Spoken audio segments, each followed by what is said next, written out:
వరిసేలు అడిగినాయి నీరు దాపెరైతేడాని పత్తి సేలు అడిగినాయి నెత్తురు జల్లెరైతేడాని అవి పట్టుకొని ఏడుస్తున్నాయో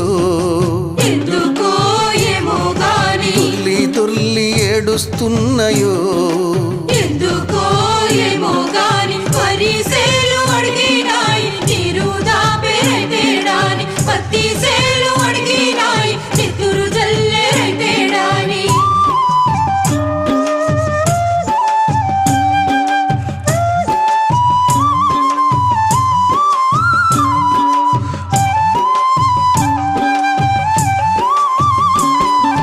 జొన్న సేలు అడిగినాయి